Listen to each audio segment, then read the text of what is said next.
હજી એક ખાસ વાત છે જલારામ મંદિરની, તો હું તમને નીચે જઈને એક માહિતી આપું, ખાસ સૂચના અને ખાસ માહિતી આપવી છે તમને.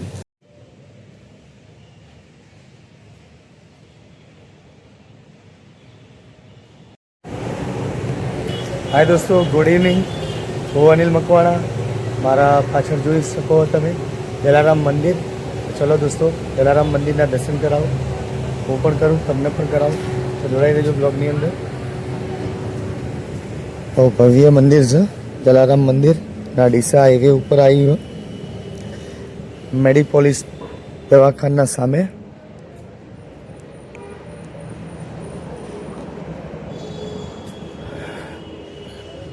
વિશાળ જગ્યા જલારામ મંદિરનું.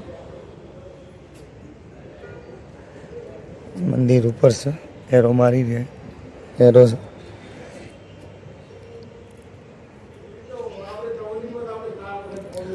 જય જલારામ બાપા.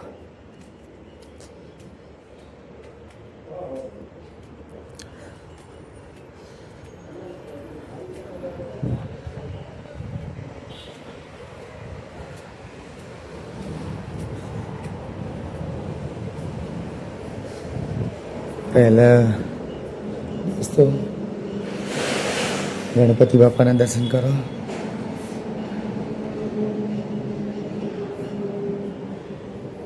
બંને સાઈડ એક ગણપતિ બાપા છે અને હનુમાન દાદા.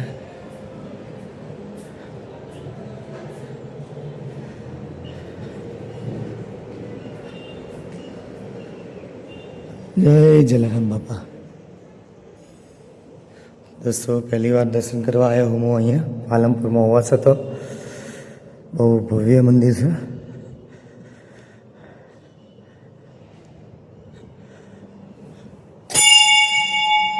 જય જલારામ બાપા, જય જલારામ બાપા.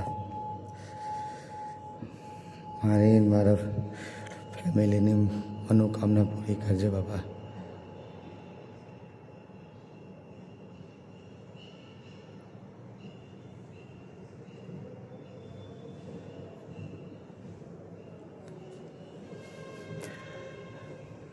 રામ ભગવાન, સીતામાં મૈયા, લક્ષ્મણજી, ત્રણે ત્રણ ભગવાન અહીંયા.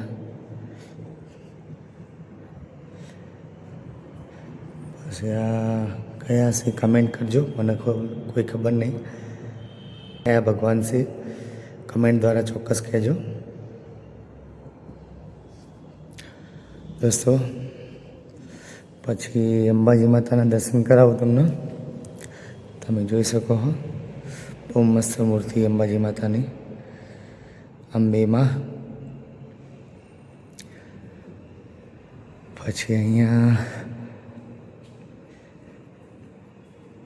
શંકર ભગવાન ને પાર્વતી મૈયા તમે જોઈ શકો દોસ્તો.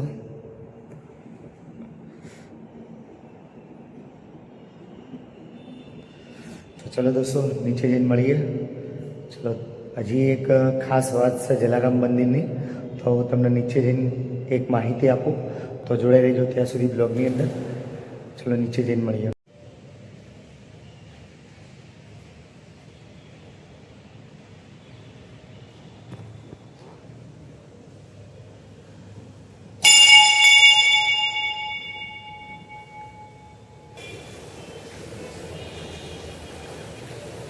મંદિરના બહાર આવી ગયા દોસ્તો, તો જોડાઈ રહેજો બ્લોગની અંદર. એક ખાસ સૂચના અને ખાસ માહિતી આપવી છે તમને, તો ચલો નીચે જઈને મળીએ. તો ત્યાં સુધી તમે જોડાઈ રહેજો બ્લોગની અંદર. ચલો દોસ્તો, દર્શન તમે પણ કર્યા હશે, મેં પણ કર્યા, બરાબર, એવી આશા રાખું. પણ દોસ્તો હવે આ જલારામ મંદિરમાં એમ છે કે કોઈ દવાખાનું પેશન્ટ હોય અને એમના જોડે કોઈ આવ્યું હોય સભ્ય, તો એના માટે ટિફિન, દવાખાના માટે ટિફિન, દવાખાના નામથી કોઈ બી આવશે અહીંયા ટ્રસ્ટ તરફથી એમને ફ્રી ઓફ જમવાનું મળી રહેશે, સવાર સાંજ બંને ટાઈમ. તો ચોક્કસ તમે જલારામ મંદિર આવ્યું છે ડીસા હાઈવે ઉપર, તો ચોક્કસ અહીંયા આવો. અને દવાખાનું હશે તો જ અહીંયા ટિફિન મળશે, નહીં તો આમ ટિફિન નથી મળતું. અને કદાચ દૂરથી કોઈ આવી ગયું હોય ને કોઈ ભેળાઈ ગયું હોય, કદાચ કોઈને તકલીફ થઈ ગઈ હોય ને કે અહીંયા કોઈ જમવાનું નથી મળતું, તો અહીંયા આવીને જમી શકો તમે દોસ્તો આ જલારામ મંદિરે. અને ચલો દોસ્તો, આશા રાખું કે મારો બ્લોગ ગમ્યો હશે. ગમ્યો હોય તો દોસ્તો લાઈક કરજો અને કમેન્ટમાં જય જલારામ લખજો અને આવજો. જય માતાજી, જય સદીમાં. હવે નવા બ્લોગની અંદર મળશો, ત્યાં સુધી બધાને જય સદીમાં.